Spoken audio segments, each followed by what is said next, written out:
Hey guys, welcome back to my channel. I hope all of you are doing well. This is your host Nisar. Time right now is 6 p.m. Temperature is 16 degrees. So today I wanted to unbox our DJI OM5, which I have bought couple of weeks ago. So I have been using it for past 2 weeks. So I think this is the right time to give you my impressions, what are the good and bad of owning this DJI OM5, and then maybe showing the features which are available in this gimbal. So without any further ado, let's get started with the unboxing. Packaging which I have got from DJI. So hi. Okay, so when you open the box, you have a paperwork, pretty basic, and then you have your gimbal itself. Let me keep this to aside. I'll just show you what are there in the box, and then I'll go to the gimbal. Here we have a holder wherein we can place our phone inside. This is a magnetic holder, and then we have a pouch, carry pouch to carry our gimbal, nothing else. And then we have a hook, a Type-C cable to charge the gimbal. This is a pad. This can be used if you're having an old phone, just in case, like iPhone 6s or something. Now again, you have your tripod. Now let's start with the gimbal. Let me give you a physical overview. Let me just open this. Okay, so here onto your left you have your power button. This is a button to zoom in and zoom out, and to your right you have your USB Type-C charging socket. Okay, now here we have three more buttons. One is to adjust your orientation, and other is to stop or start your recording, and this one is to adjust your gimbal levels or direction. Here we have four different LEDs which shows the charge status of our gimbal. On the back we have a button which can be used to use the active track feature, which is baked into the DJI app. Now let me just start this gimbal. You can hear the beep sound. So my gimbal is fully charged. It is showing it. Now let me attach this to my phone. As you can see, there is an indication saying that camera should be on this side. So let me do that. As you can see, this is how it clips, and then you clip it on to your gimbal. Now guys, you have to download the DJI Mimo app. This is the Mimo app. Once you open the app, it will prompt you to connect to the device. I think you can see that. Now when you generally the connection happens using Bluetooth. When you connect with your device, you will get when you are connected with the device for the first time, you will get video tutorials on how to use the basic features. So I'll just skip that.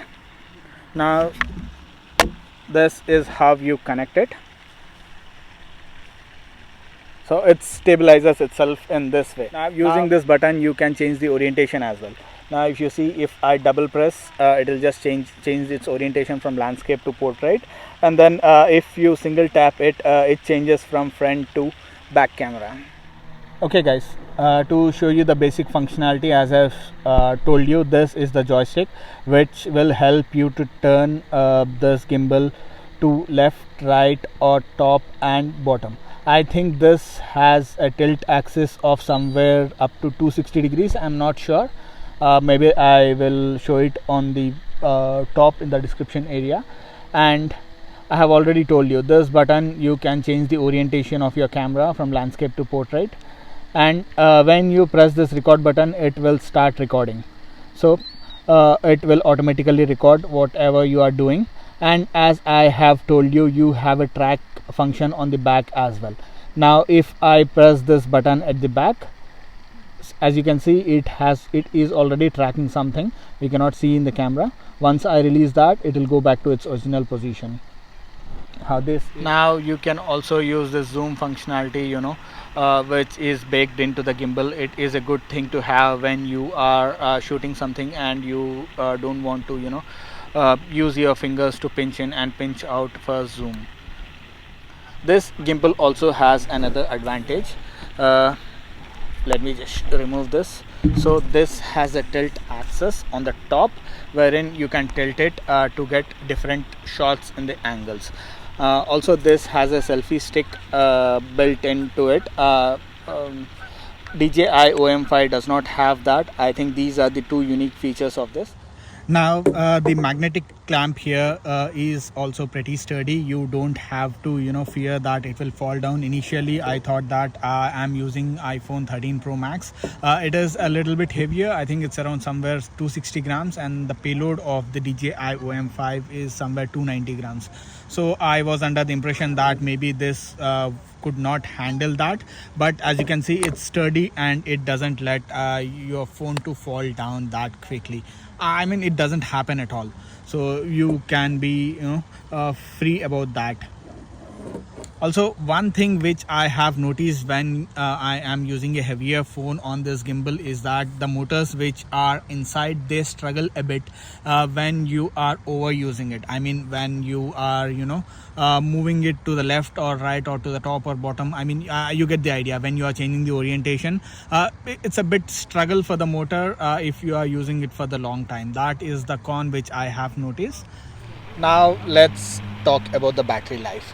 So DJI OM4 SE had a bigger battery, but in order to accommodate this selfie stick, they had to redesign this entire thing and then remove some battery capacity. DJI OM4 SE had great battery backup. It was somewhere between 12 to 15 hours of continuous usage, but unfortunately that is not the case with this. Right now on my realistic usage, I am getting it somewhere between 5 hour to 6 hour mark, depending upon the usage, depending upon how much I am straining the DJI. So you can extrapolate from that.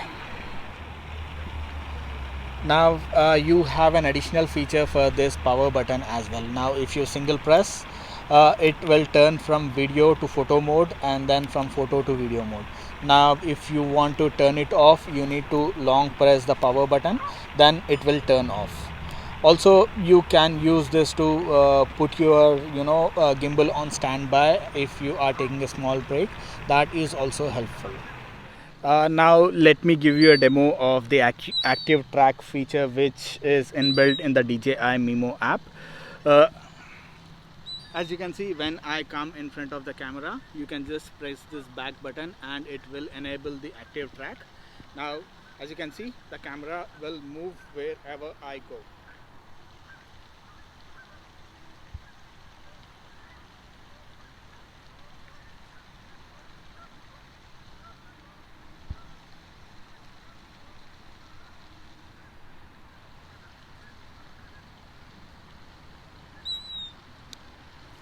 Now one more thing about the track feature is that it does not work if you are zoomed into the maximum. So as you can see, I have tried to zoom into the maximum, but as you can see that it is showing me a pop-up saying that track feature is not available.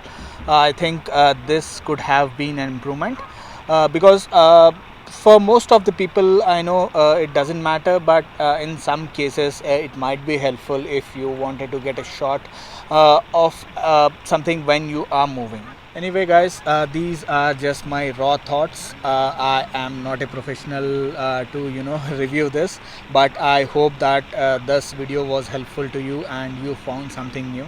So guys, this is the sample which I am recording with the active track feature on in the DJI, to just show you a sample on how it reacts with rapid movements.